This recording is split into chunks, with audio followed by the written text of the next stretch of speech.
'Cause I'm yours to keep if you want to. Okay, well, I'm from the same place you're from. Yeah, I know that song. I'm from Park City, Utah. That's how you answer that when people ask? Yeah. I always tell people I'm born here and I moved there. I mean, I guess it depends on, like, who's asking. Like, if it's, like, I don't know. Yeah, I would say Park. I mean, you don't really grow up here, though. Like, how many friends do you have that are here? No, I didn't grow up here at all. I don't know. I guess to just preface, like, Yeah. I being mean, it's born here. like I was born down the street, but I didn't grow up down the street. Yeah. That's how I feel, too. And how long did you live in Utah? I think we were there for, I don't know, like 18 years, something like that. Did you like living there? Yeah, it was Like cool. growing up there? I think about going back there, like long term. Is that because of what I mean, it was yeah, like it was growing cool. up there? Yeah, I think it was. I mean, I guess it's probably changed a lot, but it was like a really small town. When we were there, it was like I think like 10,000 people. Yeah.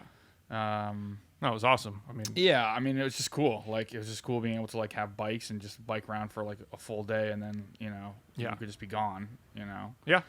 I think about that a lot, especially being here. I feel pretty like Yeah, landlocked to like not being able to do much of anything. Like I feel like the most I can do that's fun is like a hike, and that's not really that fun to me. It's just something to do. I mean, I think there's something cool to be said about a place where you can like leave your door unlocked and Yeah. you not have to worry about anything. For sure. It's just like that. I don't know if that even exists there now, but that Yeah. was cool. Yeah, I don't think that does exist Yeah. there anymore. I feel like it's just grown like too crazy and just gotten to a point that Yeah, it's like I mean, a lot of money's come in, like a lot of new, younger people. I think it's just kind of a different game now.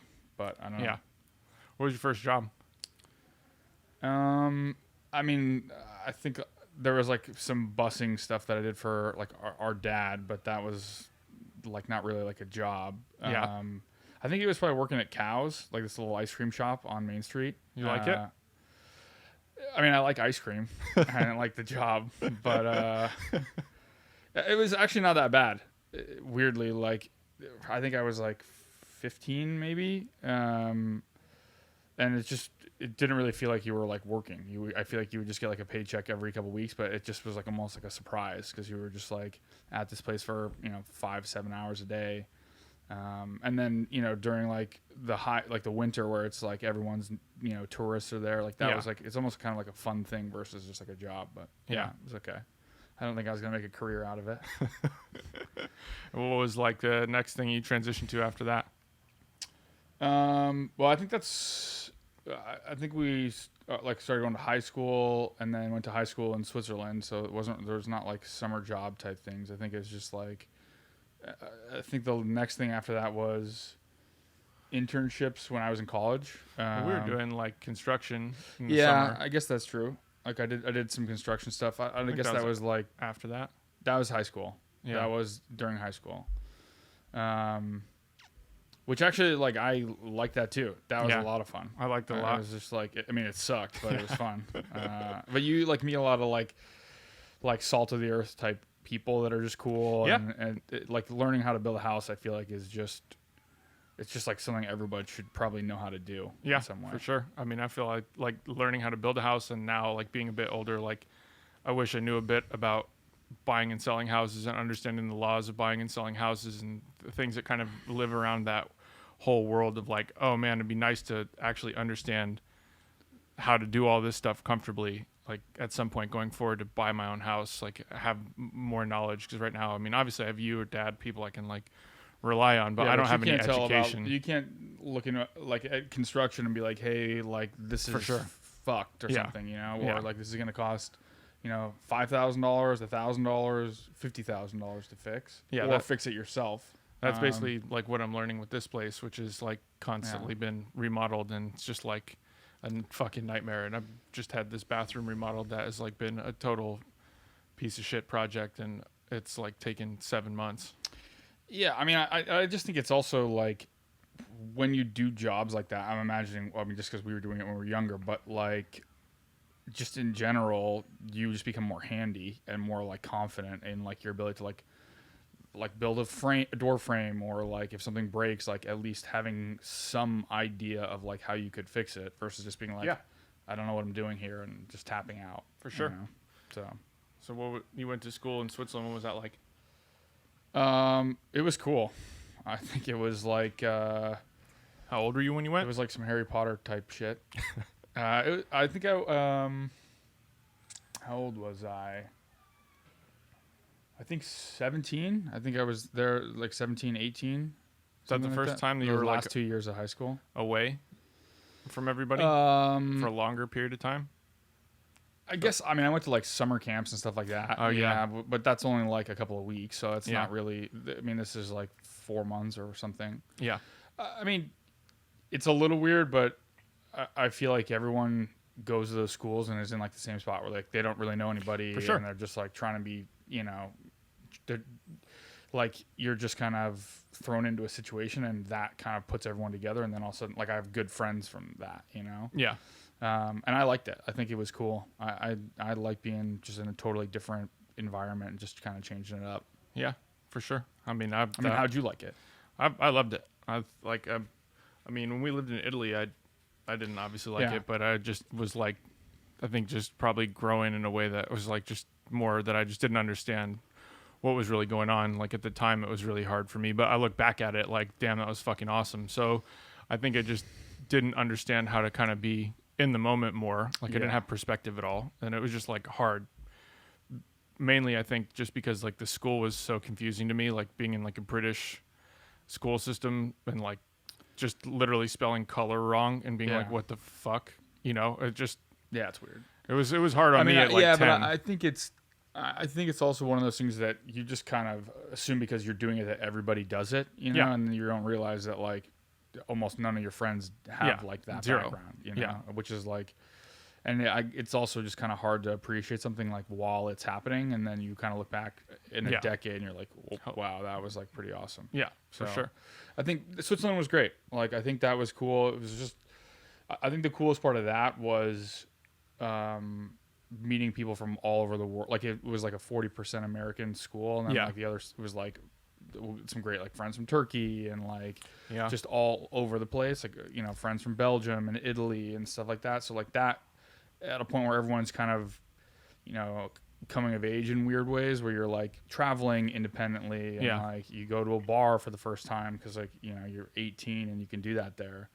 That was a pretty cool You just, keep like, in touch source with, of with any of those guys? independence. Every once in a while. I mean, it's not like, it's kind of like my friends from Park City. Like Yeah. I feel like if I saw them, Yeah. like nothing would change, but Yeah. I don't like I don't like actively seek those people out. But if I'm in like New York or I go to Italy, like I'll ask them if they're around and hang out. Yeah, I haven't really been traveling at all to like even see if anybody's around. or Yeah, I see mean, if some of anybody's- them are like married, and everyone's at kind of like different phases of like their life. Yeah. Like my buddy Steven's like, I think he has 2 kids now. Oh, That's shit. great. Yeah. That's So like crazy. that kind of stuff. It's just people you are still like close with because Yeah. you have like the time you spent, but it's like you just all of a sudden I feel like people just kind of pop up you haven't seen in 3 years, and now they have like a whole family. Yeah. It's crazy. Yeah, I get that. All right, cool. Well, you were in Switzerland, then you came back from Switzerland, and Yeah. Then I went to college in Arizona for a semester.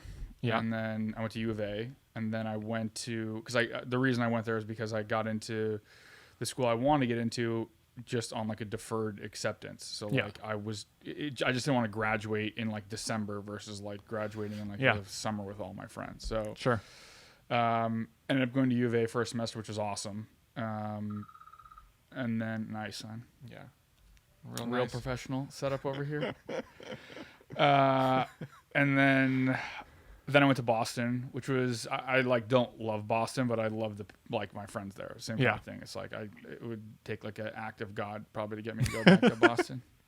Yeah, I don't know. I guess I really only came to visit like one time. I really don't remember being in Boston like at all. Or Yeah, but it's also like you didn't really like seafood and stuff like that, so it's Yeah. a different thing. Like culture that's a of big it. part of their culture, which is like Yeah. awesome. But it's like a pretty, it's just a lot rougher of a type of place than like we grew up in Utah. You know, Yeah. it's like people are just tougher. You know, it's interesting. Do you like going to college? Yeah, I mean, it was cool because that also is like it's another like independence thing, and you're kind of, you know, you're learning a lot more about a lot of different things that I just had never thought about before, and it's more serious than like you're like studying for like an SAT. It's like you're kind of being molded into like the person that you kind of want to be. Yeah, and you get to like pick the direction of like what classes you're taking to some degree, like suited to your interests and like. Yeah, but you also, what also is cool is like, I think colleges in general do a good job of like, you have like a elective classes or like language classes, and then you could just, you know, 90 or 80% of your classes could be about like business, like mine were, like, you know, marketing or operations or finance or accounting. Yeah. And then you could have some like art history class that you really like, and that could be the whole thing that you like, you know, that's the path you go down now, you know? Yeah. But yeah, it's cool. It's a lot of, it's just like Bentley was hard. Like the school I went to in Boston, and the like University of Arizona, like our high school was harder than that. Like it was just, that was a harder, Yeah. that was much harder than University of Arizona, which is crazy. I guess the like freshman kind of classes there, it's like a bit softballish. I mean, so like they had some like, I think they were like aptitude tests or something like that, and there was like an English class or an English test that I took that then put me into like an English class with all seniors there. So like that was just weird. And I was reading books that like I just didn't understand at all. So it was just like that's kind of a weird mismatch. I felt when we were in Switzerland. I was like given books that were like the Iliad and things like that, and I was reading. Yeah. And I was like, I don't have this language is like so I can't even read the words on this page. Like this is. Yeah, I probably still couldn't read like you just get some of those books is like Shakespeare. It's just a different part of your brain where you just are like, I see that there are like words here, but they're in different orders, and like because you think about like you read a sentence and you get it instantly, whereas like Shakespeare or whatever, like the Iliad or whatever it is, you have to like go over it and then like get the meaning from it, and then you can like proceed to the next sentence. It takes some practice, I think. Yeah, I just was completely stuck in the mud trying to read that shit. Mom just helped me get Cliff Notes for all those books because I literally was like, I have no clue. I just think that's kind of like irrelevant too. It's like that sort of stuff it's hard to like force people to read books about stuff that's of zero interest to them. And the reason I think they do it when you're younger is so you can just have read like 1984, Animal Farm, or whatever the hell it is, and then you're like, cool, I don't remember those books at all. And now you just kind of get back into it again. It's interesting. Yeah, going back and reading Animal Farm as like an adult, I thought it was like, I mean, a completely different experience. Yeah, it's just that I think that's important, because I think what happens is you just store something like that in your brain, and you're like, okay, this is just sort of shelved away. These are like the 3 things I know about it, and then that's it. Yeah. And then you get like the actual like depth of it when you read something way later. And yeah. I'm sure some people like I try to watch movies over and over the course of like every 5 years, something like that, because certain movies you can like pick up more from. You know? I haven't really done that. Probably should. Yeah, it's cool. A lot of great movies. It's cool to go back and watch like some of the like best pictures over the years, and you just forget. Like, even I mean, it's just cool. That's like a good way to think about. So then after Boston, you moved here. Yeah, I did some traveling. We Tim and I, like a buddy of mine, we went to, and you obviously came for the part of that too. Where'd you go? We did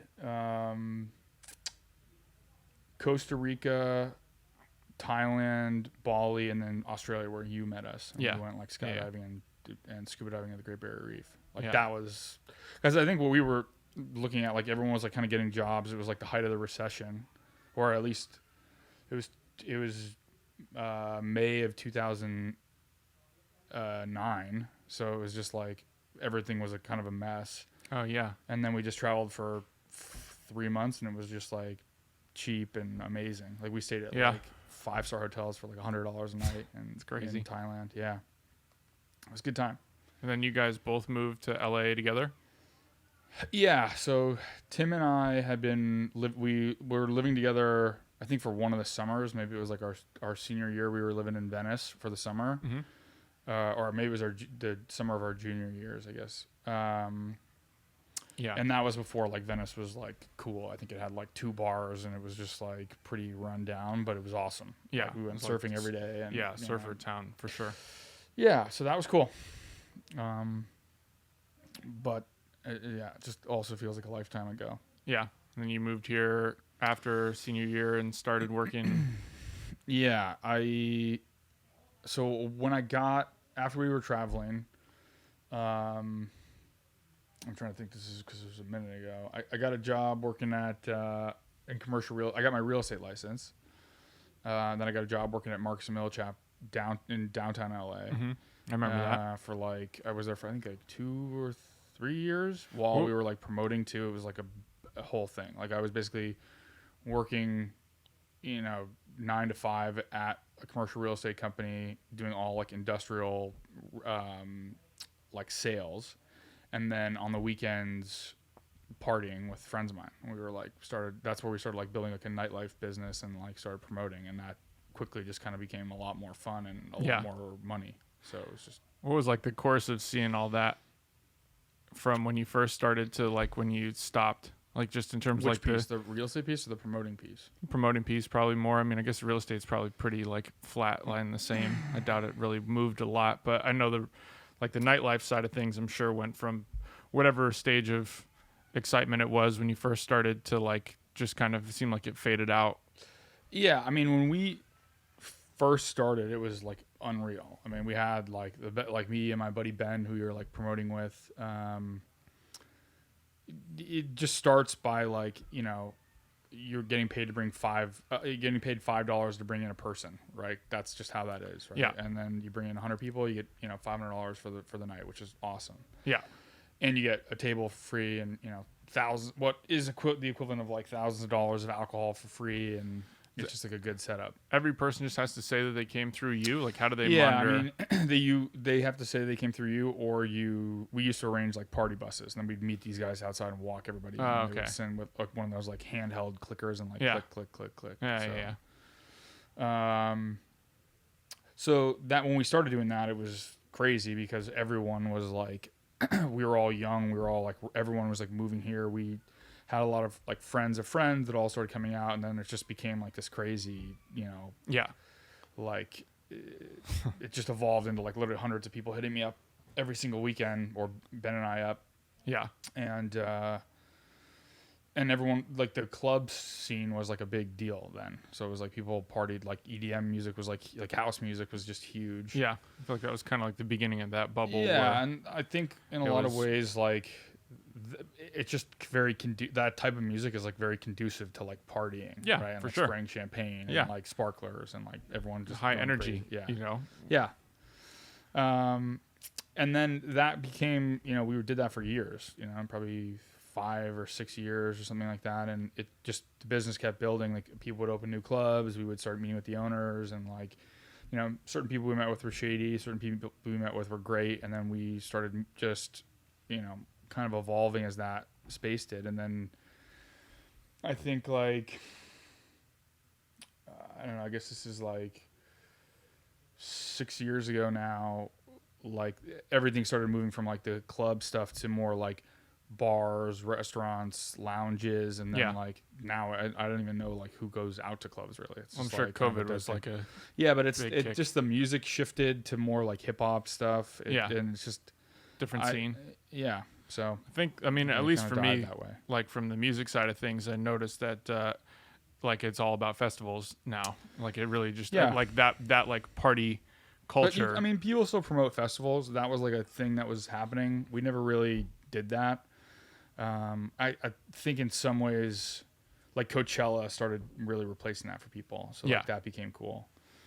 yeah, that's like And yeah, I mean, you probably see it from the music side. Like, I don't know if anybody ever really came in to make a lot of house music, No. 7, 8 years ago. yeah, not really. I mean, Yeah. those guys have always been pretty independent. Like they'll make shit on their own. Like those guys to me are like pretty much like the best independent working people. Like they just make their stuff sound so good. It's usually like almost entirely on like the one individual person. I mean, there are people who have like teams and like farm out all the work to other people, but those guys are pretty like, I met like reconnected with Dylan Ragland, who like his party favor, Used like to be our next door neighbor. yeah, like 4 years ago, 5 years ago, maybe even longer. And like I was like, oh, send me some files, you know, like I'll see if I can like look over your stuff, if I can like help engineer it, make it better. Like I'm happy to. And he sent me shit that sounded so good, and I was just like, fuck, like I think this is like better than I can do. So like, I kind of always had that impression that like people in that space. But I also think like your studio is like small, like it's more for like a hip hop type. I feel like it's always been like that, and I'm assuming house people want like just these massive crazy studios with like full DJ setups. You'd be and stuff surprised. like that. Yeah, I don't know. Some like those guys. I mean, now it's a whole different story, and now like I have like a lot more knowledge, so I feel like I'd be able to take something that like anybody sends me and have like a better assessment of it. But when I was doing that a few years ago, like I mean, obviously the studio was like a fifth of what it is now too, so it was just like, you know, a whole different environment. Now it's like pretty suitable for pretty much anything. But yeah, it's interesting to just see like that process or that progress of like when you were starting doing like the club promoting stuff, and then just kind of how it seemed to like fizzle out.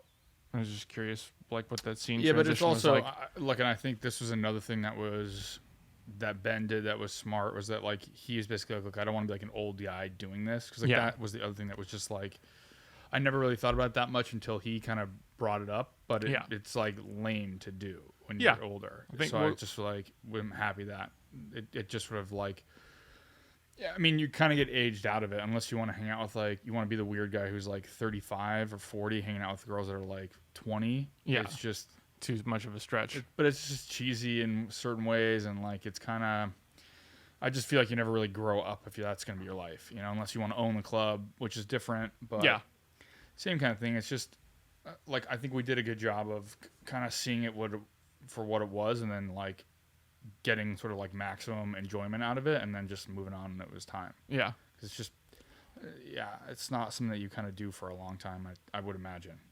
What was like your first? I know out of that you started your second company, but you started your first company in high school. I mean, I've been starting companies just for fun, basically, since I was like 16. I mean, we had like lemonade stands and stuff like that, which was like, well, that was like 8. That was like 10. Yeah, so like that was, I think, a good start. I don't know if I would call that like starting a company. I mean, I would. I think there are parts of it, because here's the reason why I would say that is, I remember like our dad would say, hey, you know, I'll give you guys $100 to go buy all this stuff. Yeah. And then at the end of the day, he'd say, great, you guys made $200. I'll take $100 back. Yeah, sure. There was lessons that's in different it, for sure. Like, I don't know if I guess I don't know if everyone did that, but with their kids, I doubt it though. Yeah. And now it's like a business in a way. Yeah, it was training for sure. It was like, and you're sitting out there all day. You're making the lemonade, like you're going to the store, like you're selling it. You know, it's basically all. You know. Yeah, I mean, it's a business. It's not. It's like the difference of having like a brand and like actually trying to establish like a market position. But I mean, you're also. It's just the start of something. You know. But again, I mean, I guess there's no real difference between like selling lemonade at a golf course and then having like a massive lemonade brand if we had like stuck with it. You know, which I'd create like your own recipe and build it into something. So anyway, I was, I think like 15 or 16, I started a clothing company. It was called War the Adversary, with a buddy of mine, my buddy Brandon. How'd you come up with that name? I have no idea. Honestly, it was just like one of those things that I feel like all the companies that I've started, the names are just, they just kind of come randomly. Yeah. And you're just like, cool, let's do that. That works sometimes. How was starting that company? It sucked. Yeah. I mean, yeah, because it's just, at the time, well, like we were living in Park City, and all like clothing, like there weren't like screen printing places and stuff like that. So like I had to find, a family friend of ours, this guy Billy Kapler, who's great. And it was like basically like a mentor for that whole period. Was like, look, you know, we've got these guys downtown LA. They'll do like some screen printing. They'll do small runs, all this stuff. But it's like, if you don't really know what you're doing, which we didn't, it becomes like a quick way to lose thousands of dollars. Because it's like, you screen print something, it doesn't look good. the screen printer doesn't care. They're like, cool, I made 100 of these, and then, Not my problem. Yeah. So, and I didn't understand that like clothing was seasonal and like all these different things that just like it becomes a mess. And I just didn't like. At the end of the day, it was cool. I had no idea how to do like spreadsheets or budgeting or like understanding like unit economics. I just assumed that like if you just created something cool, you could sell it and then it wouldn't be a problem. Yeah. I don't know if that thing's like overheating or not, by the way. No, I guess it just does that. Cool. Well, if it catches fire, it'll just do that too, son. Yeah, it's fine. But yeah, no, I think that's like an interesting part of it is like the early like idea. I see a lot of musicians come with that like same idea when they're kind of starting their brand of like, oh yeah, if I just create really good music, like nothing else matters. And you just realize like that's like, I mean, the easiest part that basically has almost no meaning outside of like what you then do, to sell and to promote and to market and to actually make it interesting for people to like learn more about you. And, I would just watch people fall into that trap and ultimately kind of get stuck in the mud and don't actually launch a career. I mean, I think it's because people just want like that end result. Like they just see the end result because that's all you see, right? For sure. You see like, DaBaby or Kanye or whatever it is, and you like look at that and you're like, oh, cool, I want to do exactly like that thing and have like that success immediately. But you don't see like the decades and like the stressful nights or whatever the hell it is, where like people on the verge of like probably like mental breakdowns, and then all of a sudden it's like you kind of just pay your dues. I think that's the thing that's just trickier. So anyway, that was kind of like a exercise in doing that in some ways. And then the next company was MakeMoji. Yep.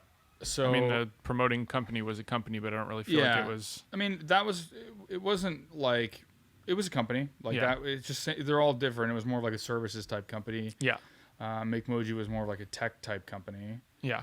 Which that really started my whole like sort of love of like the tech space and just meeting engineers and like building stuff, raising money, like trying to figure out how to basically build what was equivalent of like a Bitmoji type thing back in the day, and partner with like some big celebrities and just seeing what that whole world was like was pretty interesting. Yeah. How did like the initial idea come about for that? There was a lot of stuff that I was reading about. I had all these books that were like the history of like cave paintings and like hieroglyphics and stuff like that. And like messaging was like starting to become like a big thing. And I had some buddies that were also like at Snapchat. They were talking about it. Like it just became this like organic thing. And then I think like, I don't know, I would just sort of, it's one of those things where I'll just have an idea for something for a long time. And sometimes I'll just completely forget about it or not care about it. Mm-hmm. And then sometimes I'll kind of just say, okay, I ran into a buddy of mine, my buddy Mike, who was like, dude, I think it's a good idea. I think we should like build this company, and I think you should like go raise money, and I think I can help. So that was kind of like the getting that whole thing off the ground. But ultimately, like just like in the clothing company, like those companies both failed, so it's like it sucks, but it's also like a learning experience.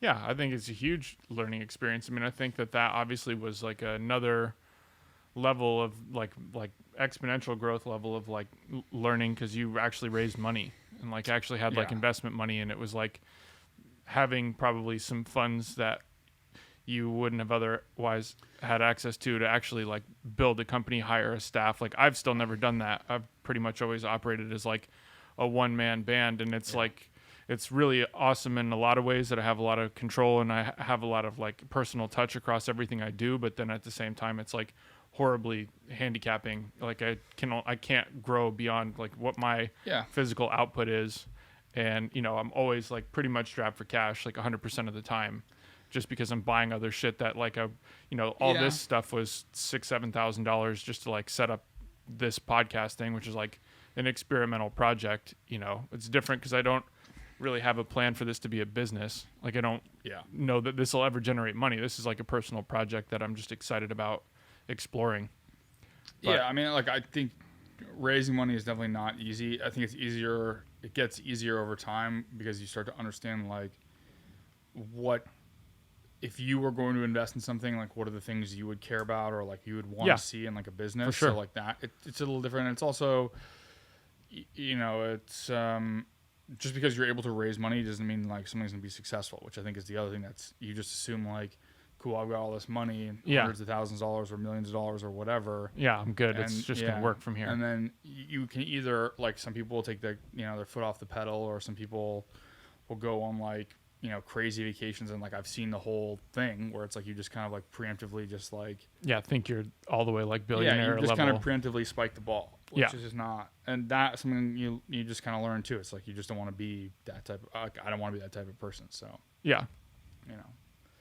and then you transitioned from Make Moji. It was right into Palms. Was that like kind of they overlapped? A little bit. Like I mean, Palms was something that like I think that was more of like a random thing that I would have never like done on my own. Like if I hadn't met Noah and he wasn't talking about like wanting to do something in the cannabis space, I would have never like given the cannabis space like a really strong look. Like I think it's interesting. Like I haven't smoked weed in 10 years before we started that company, so that was like. Usually you want to have pretty deep like field experience or just passion for whatever it is, and I just had neither, so it was like more of like an exercise in raising money and like building an actual business, and that was really something that just kind of started catching fire, I think just because of timing and a lot of interesting people that wanted to invest in the space but just like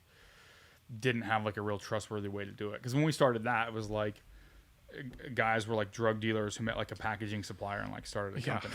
So it was like not a real thing. And they had tax issues, or like they were operating illegally for decades, and like it just became kind of a mess. Have you noticed that like that just like seems like how COVID is now, with like how confusing it's been with like even today, like I didn't know when the mask mandate thing was not coming back. Like, I don't know how that would have been navigating like cannabis space, like through the process of like laws. Regulations.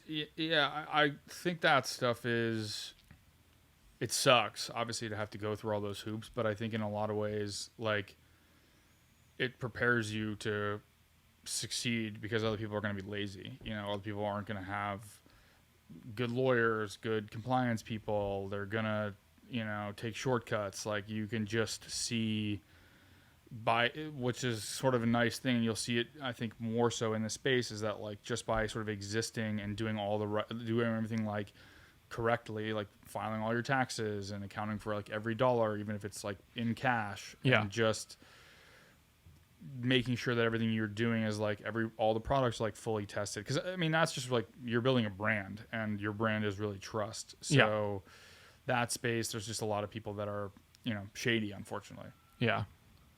And then that like is still so we started that like 3 years ago, 2017, I think. And it's been good. We're like just about, I think this will be the first year we actually turn a profit, so it'll be cool. It's pretty amazing to do it that quick. There's still 4 months or 5 months to go, so What do you see being like the, I guess, like near term or long term goals for that company? Near term, we're just trying to build up more. Like we're sold into like MedMen and all these like other big retailers that we're like starting to now have conversations with. Sure. So I think it'll be just growing. Like we're in only like 60 stores in California, and there's like 700 or something like that. It's not like we're going to be in every single one, but we could probably double or triple our overall like exposure. And then I think it's also about long term. I think we see ourselves as like a Johnson and Johnson, where it's like we have one brand and we're just talking about getting into stores, and then long term it's about how much of like one shelf could we actually like take up, and then it's just like multiple brands, like Palms is just like a pre-roll product that's really geared for like first time and casual consumers. Sure.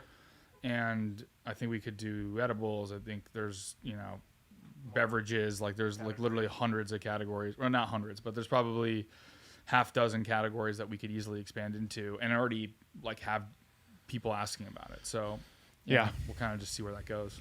Yeah, that's cool. And then I don't know how long it's been now, but with starting Spout. I think that's been almost a year, I guess. Damn, that's it. Maybe a year. No, and a it's half. got to be longer. I think I because don't we were think going to so. bring Ruben stuff before COVID. COVID, I feel like, is like the curveball year. Yeah, a year and a half, maybe something like that. Like it has been that. I mean, Ruben's been working on it for 6 or 7 years. So like, there's a lot of like, mostly like sitting in the shade of like a tree he planted like a decade ago. Yeah. But yeah, I mean that's been good, and I mean that company is the same sort of thing as Palms. It just kind of fell into my lap, and I think that's sort of just you start meeting a lot of people. People have cool ideas for stuff. You know, they say, hey, you should talk to this person, and like that person could be like your co-founder, or Sure. you could figure out like where that goes. But yeah, that's just a really cool company that I think has. It's a hardware is just a lot different than software, but it's going to have a lot of in terms of like how long things take. You know, certain things break. You know, we use a lot of 3D printers. Like it's just it's going to be a long-term thing. It's like I would say a normal company that you're starting in like software or like a CPG space is probably like a 5 to 7 year exercise, and I would assume hardware is probably like 10 plus if you can even like make that work because it's just expensive. You see yourself living in LA for a lot longer? I don't know about a lot longer, but I think for the next couple of years. I think like 2 or 3 years for sure. I think it just depends. Like this lockdown stuff's kind of weird.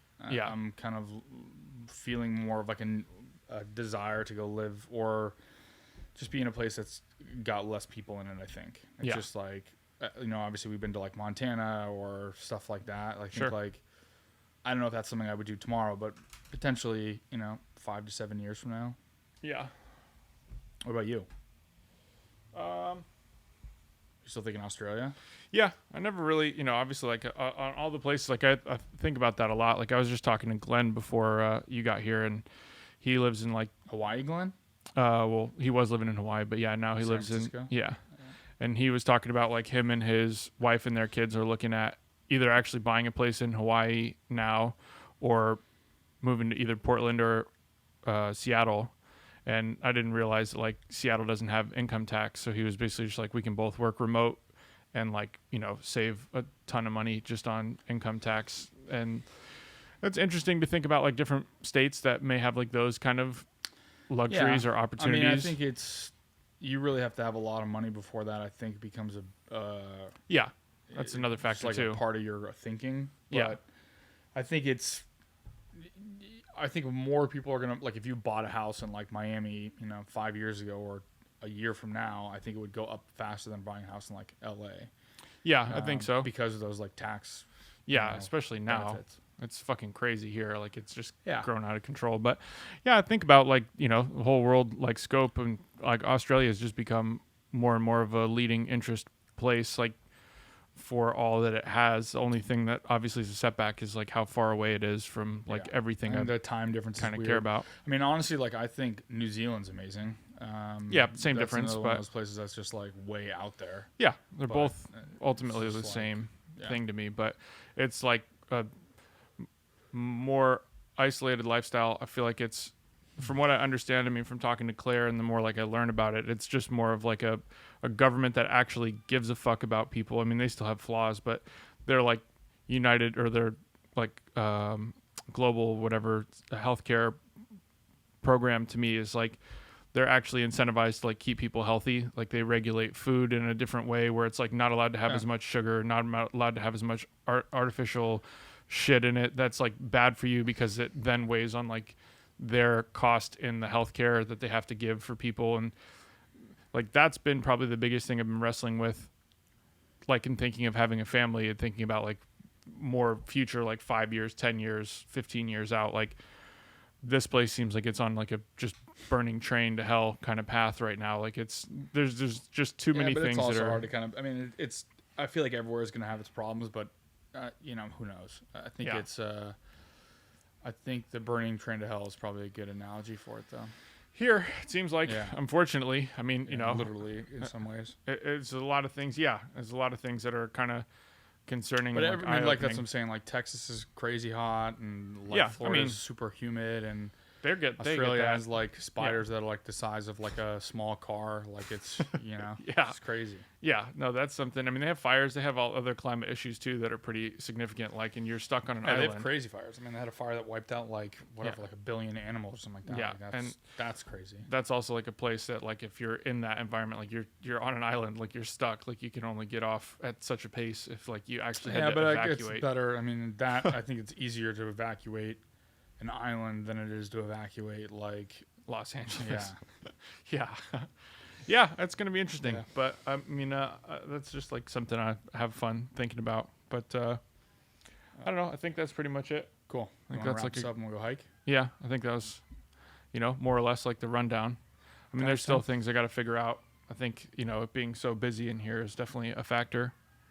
Yeah. The laptop, I'm curious. Like when I did the one with Mom and Neely, obviously like a fan starts running pretty hot. So I don't know if I was trying to move it. I was trying to look while I was talking to you about if I could move it and actually like move it somewhere away to see if that's what was causing the microphone to have like that noise. So I was trying to see like, how I could get it to be just a little bit quieter. I'm sure there's probably noise canceling things you could use, but Yeah, I mean, I think it's just I had that like too close to like actually help, but yeah, I mean, I'm gonna look at this. This was all recorded in like a different file format, so I can test it out and see. But I think everything's like probably a bit better, like sound wise, and hopefully the camera switching and stuff was cool. I'll go back and watch that. tight. All right. Well, you want to make a move? Yeah. Cool.